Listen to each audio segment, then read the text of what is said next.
আচ্ছা, যাদের এই ইমেজ জেনারেশন বা ভিডিও জেনারেশনে প্রবলেম করতেছে, তারা ফার্স্ট টাইম যে কাজটা করবেন, এখানে কয়েকটা বিষয় আমি ধাপে ধাপে দেখাবো, সবগুলো আপনারা দেখবেন, তাহলে আর এই সমস্যাগুলো ইনশাল্লাহ আপনাদের থাকবে না। ঠিক আছে? তো এটা করার জন্য প্রথমে আপনারা এই গুগল ফ্লোর এই ড্যাশবোর্ডে আসবেন, যেখানে আপনার ইমেজ এবং ভিডিও জেনারেশনে প্রবলেম করতেছে। এখানে আসার পরে আপনি এই যে ব্রাউজারের এই যে এই আইকনটাতে ক্লিক করবেন, সেটিংসে এখানে ক্লিক করবেন। ক্লিক করার পরে সোজা চলে আসবেন কোথায়, এই যে কুকিজ অ্যান্ড সাইট ডাটা, এটাতে ক্লিক করবেন। ক্লিক করার পরে এই যে manage on device site data, ঠিক আছে, এই যে এখানে যে আইকনটা আছে এটাতে ক্লিক করবেন। ক্লিক করার পরে এই যে ল্যাবস ডট গুগল, ঠিক আছে, এটাকে ডিলিট করে দিবেন। ডিলিট করে কি করবেন, ডানে ক্লিক করবেন। ডানে ক্লিক করার সাথে সাথে আপনাকে যেখানে রিলোড দিতে বলবে, যে রিলোড দিস পেজ, এখানে রিলোড দিয়ে দিবেন। এটা হচ্ছে 1 নাম্বার সমাধান। ঠিক আছে, এটা দেওয়ার সাথে সাথে আবার আপনি নতুন করে আপনার এই যে ক্রিয়েট ইমেজ এবং সেটিংটা ঠিক করে নেবেন। ঠিক আছে, যতটা বানাইতে চান, যে রেশিওতে বানাইতে চান, এটা ঠিক করে নেবেন। ধরেন এটা দিয়ে আপনি ছবি 10-20টা 5টা 10টা জেনারেট করলেন, তো মাঝে মধ্যে একটু পরিবর্তন করবেন। এখানে কয়েকটা করার পরে আপনি এখানে ক্লিক করে এই যে ন্যানো ব্যানানা প্রো আছে, আপনি ন্যানো ব্যানানা দিয়ে সিলেক্ট করেন। এইটা সিলেক্ট করে কিছু ছবি জেনারেট করেন। ঠিক আছে, এইটা সিলেক্ট করে জেনারেট করার পরে আবার এখানে সেটিংয়ে ক্লিক করে আবার পরিবর্তন করেন, ইমেজিন 4 দেন। 4 সিলেক্ট করে এটা দিয়েও আপনি কিছু জেনারেট করেন। তাহলে আপনি 3টা, এখানে যখন মডেল চেঞ্জ হবে 3টা, তখন আপনি অনেকগুলো ছবি জেনারেট করতে পারবেন, 20, 50, 100টা জেনারেট করতে পারবেন, হলো 50টা জেনারেট করতে। আর এতগুলো লাগে না, আমাদের একটা ভিডিও করতে 12-15টা, লং ভিডিওর ক্ষেত্রে সর্বোচ্চ 25-30টা ছবির প্রয়োজন হয়। ঠিক আছে, এইভাবে আপনি 3টা ক্যাটাগরিতে চেঞ্জ করতে পারতেছেন। তো এখানেও যদি আপনি মনে করেন যে এখানে হচ্ছে না, তখন আপনি যাবেন কোথায়, আমাদের যে গুগল এআই স্টুডিও আছে, গুগল এআই স্টুডিও যে প্লেগ্রাউন্ড, এখানেও একটা অপশন আছে। প্লেগ্রাউন্ডে আসার পরে যে ইমেজেসে ক্লিক করে যে নিচে ইমেজিন 4, এইখানেও টেক্সট টু ইমেজ জেনারেট করতে পারবেন। এখানে কিন্তু আপনি ছবি, রেফারেন্স ছবি আপলোড করতে পারবেন, ওই সিস্টেমটা নাই। টেক্সট টু ইমেজ এখানে জেনারেট করতে পারবেন। যাই হোক, এখানে যদি আপনার আসার প্রয়োজন পড়ে আর কি টেক্সট টু ইমেজের, সেক্ষেত্রে। আর ইমেজ টু ইমেজ বা ইমেজ এডিটিং, সেগুলো এখান থেকে করতে পারতেছেন। তো আরেকটা বিষয় হলো যে মাঝে মধ্যে হিস্টোরি ক্লিন, যেমন যদি একেবারেই বেশি প্রবলেম দেখায়, তাহলে এখান থেকে হিস্টোরি, আপনারা অল হিস্টোরি এখানে ডিলিট করে দেবেন। ঠিক আছে, এই যে হিস্টোরি, এখানে যদি ক্লিক করেন,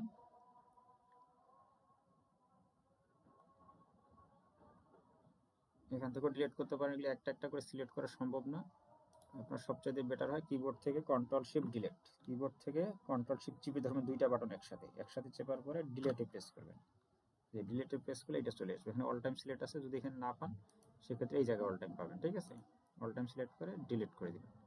ডিলিট করলে হবে কি, আপনাকে হিস্ট্রিটা ক্লিন হবে, আবার নতুন করে ব্রাউজারটা লগ ইন করা লাগতে পারে, নতুন করে আবার আপনি এই যে ফলোটা লগ ইন করবেন। ঠিক আছে, তো আরেকটা বুদ্ধি হচ্ছে, যদি আপনি এখানে হিস্ট্রি ক্লিন করতে না চান, আপনি কাজ করতে পারেন,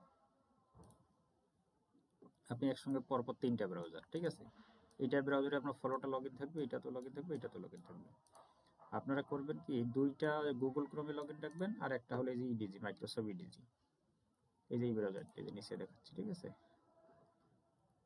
তো এই ব্রাউজারে লগ ইন করলে সবচেয়ে ভালো। আপনারা শুরুতে এই ব্রাউজারে কাজ করবেন, এই মাইক্রোসফট ইডিজি, এইটাতে কাজ করবেন। ঠিক আছে, তো এইটাতে কাজ করলে আবার এই যে সেটিং অপশনটা কিন্তু এখানে নাই। আচ্ছা, আমরা ফলোতে যদি যাই, দেখি ওই সেটিং অপশনটা এখানে আছে কিনা বা পাওয়া যায় কিনা।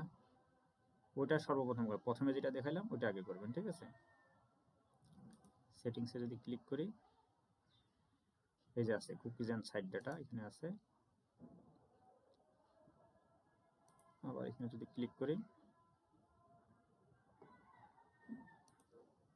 না, ওই অপশনটা এখানে নাই। ঠিক আছে, তো যাই হোক, এখানেও আপনার একটা ব্রাউজারে লগ ইন করে রাখবেন। আর গুগল ক্রোমে প্রথমে যেটা দেখাইলাম ওইটা একেবারে খুবই কাজ করে। ঠিক আছে, আপনার এখান থেকে আবার দেখাচ্ছি, এখান থেকে কুকিজ অ্যান্ড সাইট ডাটা, তারপরে এই যে এইটাতে ক্লিক দিবেন, এই যে ল্যাব, এটাকে ডিলিট করে ডান, তারপর রিলোড, এই কাজটা করবেন। তো এই কটা কাজ যখন করবেন, তখন আপনার ইনশাল্লাহ ইমেজ জেনারেশন বা ভিডিও জেনারেশনে আর কোনো প্রবলেম হবে না। ঠিক আছে, তো ক্রেডিট, এই যে এখান থেকে ক্রেডিট দেখবেন, ক্রেডিট কত আছে কিনা দেখা যায়। ঠিক আছে, ক্রেডিটটা চেক দিবেন। আর ভিডিও 4টা করে জেনারেট করবেন, 4টা করে জেনারেট করলে আপনার কাঙ্ক্ষিত যে ক্লিপটা সহজে পাবেন। ঠিক আছে, ইমেজও 4টা করে জেনারেট করবেন, তাহলে আপনার কাঙ্ক্ষিত ইমেজটাকেও আপনি পাবেন। ঠিক আছে, সহজে পাবেন। এই হচ্ছে বিষয়। আবার অনেক সময় এটা লগ ইন করতে যেয়ে অনেকের ফোন নাম্বার চায়, ফোন নাম্বার দিবেন, আপনার নিজের বাংলাদেশের পতাকা সিলেক্ট করে আপনার ফোন নাম্বার দিবেন, ফোনে কোড যাবে, কোডটা ঢুকাই দিবেন। এই হলো বিষয়। তো এইভাবে আপনারা সমস্যাগুলো সমাধান করতে পারবেন। আরেকটা মেজর জিনিস হচ্ছে যে আপনাদের প্রম্পটে সমস্যা দেখায় অনেক সময়। প্রম্পটে এই যে বাচ্চা, এই জিনিসগুলো, এই শব্দগুলো সমস্যা করে। যখনই আপনার এখানে প্রম্পটের সমস্যা হবে তখন আপনি একটা স্ক্রিনশট নেবেন, স্ক্রিনশট নিয়ে এখানে পেস্ট করে দিবেন। এখানে পেস্ট করে দিয়ে আপনি যেই প্রম্পটটা ধরেন, এই প্রম্পটটা দিয়ে আপনি জেনারেট করছেন ছবি, ছবি জেনারেট করতে যেয়ে কুড নট জেনারেট দেখাচ্ছে, তাহলে কি করবে, একটা স্ক্রিনশট নেবেন। ধরেন আমি এটারই স্ক্রিনশট নিলাম যে আমার এটা কুড নট জেনারেট দেখাইতেছে, পুরো একটা স্ক্রিনশট নিলেন, কপি করে এখানে পেস্ট করে দিলেন। দেওয়ার পরে আপনি যে প্রম্পটটা দিয়ে ছবিটা জেনারেট করতে যাইয়া কুড নট জেনারেট দেখাইছে, সেই প্রম্পটটাকে এখানে পেস্ট করে দেন।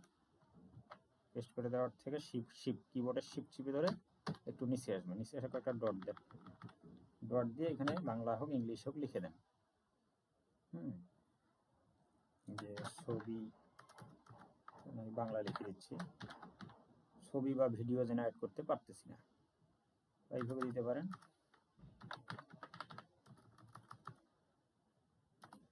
এইভাবে দিবেন, আপলোড করা ছবিটি দেখুন। তারপর আমি উপরের ফর্মটি দিয়ে ছবি যদি হয় ছবি, যদি ভিডিও হয় তাহলে লিখবেন ভিডিও, যেমন ছবি জেনারেট করতে পারছি না।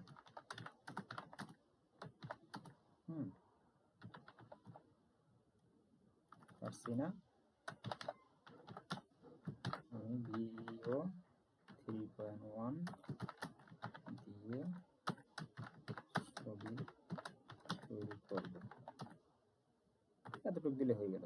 সে তখন কি করবে, আপনাকে ভিও 3.1 এর যে টার্মস অ্যান্ড কন্ডিশন আছে সেটা মেনে সেই ধরনের প্রম্পট দিবে। এখানে লিখে দিতে পারেন, আমাকে ভিও 3.1 এর নিয়ম মেনে প্রম্পট দাও, ভিও 3.1 সাপোর্টেড প্রম্পট দাও, এইভাবে লিখে দিতে পারেন। ঠিক আছে, এই হচ্ছে কাজ। আপনার যে কোনো প্রবলেমে পড়েন না কেন, ছোট বড় মাঝারি, ভিডিও নিয়ে, ভিউজ নিয়ে, এটা সেটা ওইটা, বিভিন্ন রকম সমস্যা, আপনি জাস্ট স্ক্রিনশট দিয়ে এখানে পেস্ট করে আপনি কি সমস্যা ফেস করতেছেন সেই জিনিসটা এখানে লিখে দিবেন।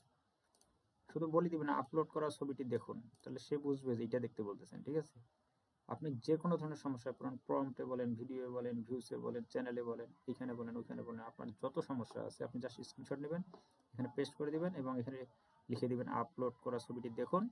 তারপর আপনার সমস্যাটা কি, আপনি ছবি জেনারেট করতে পারতেছেন না, বা আপনার চ্যানেলে ভিউজ কম, আপনার সাবস্ক্রাইবার কম, আপনার এইটা সমস্যা, ওইটা সমস্যা, ভিডিও তৈরি করতে পারতেছেন না, জাস্ট এখানে মেনশন করে দেন, স্ক্রিনশটটা দিয়ে মেনশন করে দিয়ে রানে ক্লিক করেন, আপনাকে সুন্দর সমাধান দিবে এবং সেই সমাধান ইনস্ট্রাকশন অনুযায়ী কাজ করেন।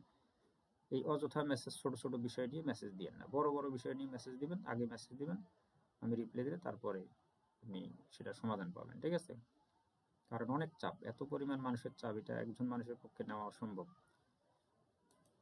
এই হচ্ছে বিষয়। এই ধরনের প্রবলেমগুলো আপনারা এইভাবে সমাধান করেন, আশা করি যে সবার সমস্যার সমাধান হবে। তবে প্রম্পটে কিছু শব্দ ব্লক করে ভিও3, এটা সমাধানের জন্য যখনই প্রবলেম দেখাবে স্ক্রিনশট নিয়ে এখানে দিবেন, এই পদ্ধতিতে দিবেন। ঠিক আছে, 100% সে সমাধান দিবে। আবার যদি ওইটা দেওয়ার পরে আপনি ছবি জেনারেট করতেছেন, হচ্ছে না, আবার দিবেন, আবার তাকে বলবেন না হয়নি বা সমস্যা, তখন আবার দিবে। কিন্তু আপনি তার আগে যে কাজটা করবেন, যখন এই কুড নট জেনারেট আসবে, প্রথম সমস্যা সমাধান হলে এখানে ক্লিক করে এটা আগে ঠিক করবেন। ঠিক আছে, এটা করলে আপনার 90% আশা করি সমস্যার সমাধান হবে। তারপরে হলো প্রম্পট ঠিক করবেন, এই দুইটা জিনিস ঠিক করলে আপনার সমস্যার সমাধান হবে, যে কোনো প্রবলেম সমাধান হবে। তো এই আজকে পর্যন্ত, ইনশাল্লাহ সবাই ভালো থাকবেন আর কাজে মনোযোগ রাখবেন, মনোবল হারাবেন না। ছোট ছোট সমস্যা তৈরি হবে, আমরা যেহেতু সবাই নতুন, সবাই যে ভিডিও আমরা প্রপারলি তৈরি করতে পারতেছি তাও না, আমাদের প্র্যাকটিসের প্রয়োজন, আমাদের এটা শেখা প্রয়োজন, জানা প্রয়োজন, এগুলো জানতে শিখতে আমাদের একটু সময় লাগে। যখন আপনি প্রপারলি সব কিছু বুঝবেন, জানবেন, তারপরে ভিডিও ইনশাল্লাহ যত দিন যাবে, যত বেশি বেশি ভিডিও প্র্যাকটিস করবেন, আপনার ভিডিও কোয়ালিটি, ভিডিওর গল্প, ভিডিওতে যে বিষয়গুলো থাকা দরকার আপনি নিজেও বুঝবেন এবং অবশ্যই সেটা ফুটাই তুলতে পারবেন। প্র্যাকটিসের কোনো বিকল্প নাই, যত কাজ করবেন তত বেশি শিখবেন।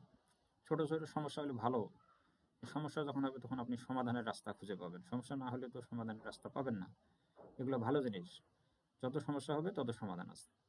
তো সমস্যা সমাধান আছে এবং মনোযোগ, মনোবল ঠিক রেখে আপনার লক্ষ্য স্থির করতে হবে যে আমাকে একটা শর্ট চ্যানেল, একটা লং চ্যানেল আর একটা ফেসবুক পেজ। এই 3টা বিষয় নিয়ে আমি কাজ করব। এই 3টা জিনিস যদি আপনি মনিটাইজ করতে পারেন, আপনাকে টাকা পয়সা নিয়ে চিন্তা করতে হবে না। অন্তত মাসে আপনি 1 লাখ, 2 লাখ, 3 লাখ টাকা নরমালি ইনকাম করতে পারবেন। এটা গ্যারান্টি সিকিউরিটি আমি দিতে পারি। কিন্তু যখন আপনার 3টা বিষয়, যেমন একটা ফেসবুক পেজ মনিটাইজেশন হবে, একটা ইউটিউব চ্যানেল শর্ট, একটা ইউটিউব চ্যানেল লং, 3টা চ্যানেল যখন আপনার মনিটাইজ হবে এবং আপনি রেগুলার কাজ করবেন, মাসে নরমালি 1 লাখ টাকা এটা কোনো ব্যাপার না, 2 লাখ, 3 লাখ, 5 লাখ টাকাও আপনি মাসে ইনকাম করতে পারবেন। তো সেই লক্ষ্যটা স্থির করে 1 মাস লাগুক, 2 মাস লাগুক, 4 মাস লাগুক, 6 মাস লাগুক, আপনি কাজ চালিয়ে যান। কে কি বললো, কোথায় কি হইলো, কি সমস্যা হইলো, এদিকে দেখার কোনো দরকার নাই। মনোযোগ দিয়ে কাজ করেন। মানুষ লক্ষ লক্ষ টাকা দিনে ইনকাম করতেছে, আপনি মাসে চিন্তা করতেছেন মানুষ দিনে 4-5 লাখ টাকা ইনকাম করতেছে। সেটা একমাত্র এই অনলাইন এবং ইউটিউব, ফেসবুক থেকে সম্ভব। অন্য কোনো পেশায় এত দ্রুত সম্ভব না। তো সবাই সুস্থ থাকবেন, ভালো থাকবেন। তো এই আশায় আজকে এ পর্যন্তই। সবাই ভালো থাকবেন।